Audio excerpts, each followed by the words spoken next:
Call of Duty has always been a game full of guns. Every new game has dozens of new weapons to be added to the franchise's master list of weaponry. But what about the ones that didn't make the cut? There have been a lot of guns throughout the years that were cut during development, but they still had a handful of assets floating around in the final version of the game. But you could never use them. You had to speculate as to how good or bad they would be. What is up, everybody? Chaos here. These are going to be COD guns that did not make the final cut. So you let me know which of these you wish had made it into the final build of a game. Drop a like, and we start off at number 10 with the P38 in Black Ops 1.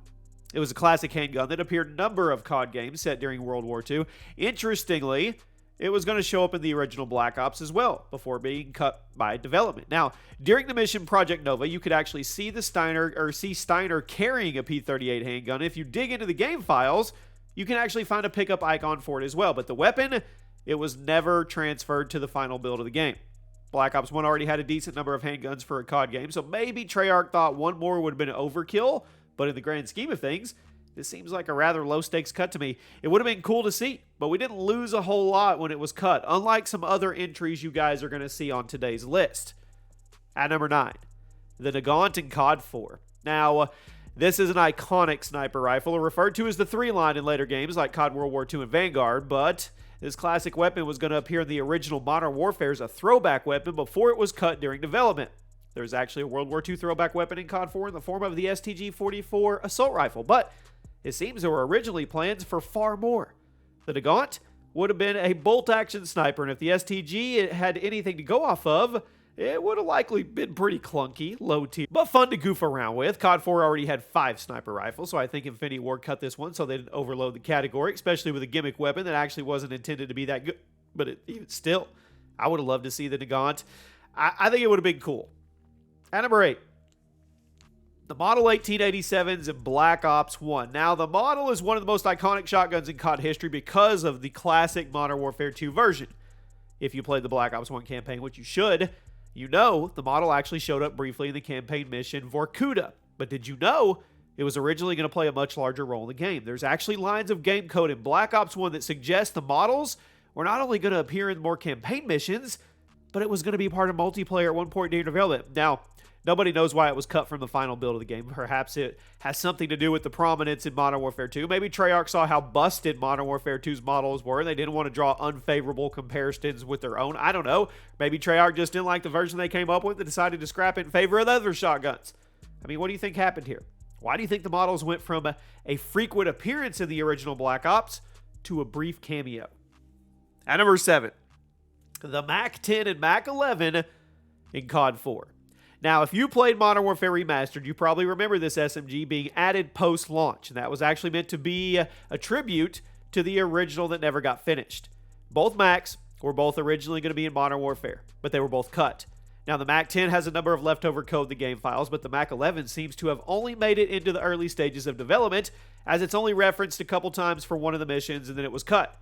It seems that both Macs were going to play a role in part of the story that never ended up making it to the final cut or build of the game. So it makes sense for both of them to be removed from the final build, but thankfully, Raven saw the potential in this SMG, and they brought it back in Modern Warfare Remastered as a DLC weapon.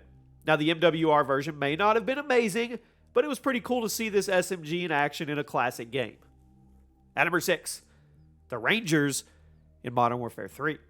Now, these things were awesome. I think we can all agree. They first appeared in the classic Modern Warfare 2. They were a popular pick for akimbo players, but it was originally going to show up in the sequel as well. By digging into the Modern Warfare 3 game files, you can find a Create a Class icon for the Ranger shotgun, although it's unlikely that it would have been the akimbo option. I mean, come to think of it, there's actually, I don't think there's any double-barrel shotgun in Modern Warfare 3, which makes me think Infinity Ward and Sledgehammer cut it for the very reason, I think. But unless a developer wants to come down to the comments and tell us, we'll probably never know. Would you guys have liked to have seen the Rangers in Modern Warfare 3, even if there was no akimbo option? I think they should have been in there. I really do. At number 5, the AK-74U in Modern Warfare 3. Now, a lot of you probably know about this one, but the iconic AK-74U was actually going to appear in Modern Warfare 3's multiplayer, but it had to be cut for reasons that we'll never know. Fan-favorite SMG in the original Modern Warfare, arguably even better in the original Black Ops, it seemed like a natural fit to the original MW trilogy. Infinity Ward even put the 74U in certain campaign missions, and the updated weapon model looked good. But It was cut from multiplayer for reasons unknown, although I'm pretty sure it had something to do with the sheer number of weapons in Modern Warfare 3 at launch, close to 50. Luckily, the people behind the Plutonium mod on PC have restored the AK-74U in Modern Warfare 3's multiplayer, so you can actually use this gun that would have been there. I have to say, it's pretty busted. Might actually have been a good thing that it didn't make it in the final build of the original game, because it may have been a little too good. At number 4, the FG-42 in COD 2. We're going way back. One of the most iconic weapons from the World War II era. It's known for its insane fire rate and its firing sounds, at least in World at War. But did you know this meat grinder was originally going to appear in COD 2? Call of Duty 2.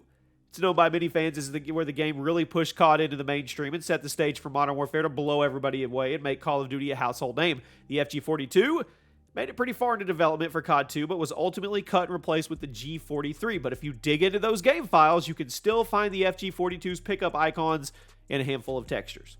I mean, how many of you actually played COD 2? And would you have used the FG-42 if it was in the game? At number 3, the AT-4 in COD 4. Now, the AT-4 is a shoulder-mounted rocket launcher that you may remember if you played the classic Modern Warfare 2. The launcher actually does appear in COD 4, but it's only used by NPCs, and you cannot pick it up as a player. But did you know? There's actually a ton of evidence suggesting this wasn't originally going to be the plan. There's lots of first-person AT-4 assets in the game files for COD 4, including animations for firing, reloading. The launcher is almost entirely complete, so it's actually unclear why it was removed from the final build of the game. But here's my theory.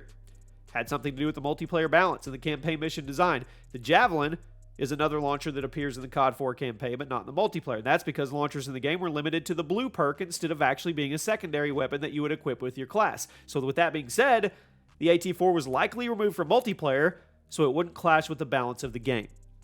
At number 2, the M1911 in Modern Warfare 2 2009. It's one of the most reoccurring guns in COD history. May be the most reoccurring gun, honestly. It's appeared in almost every game. But one glaring omission was Modern Warfare 2. Now, obviously, with how insane Modern Warfare 2's multiplayer was, not many people would actually have used this as their sidearm, but given how often it appears in the campaign's cutscenes and the character models, even Price had his own. It's a little strange it wasn't included.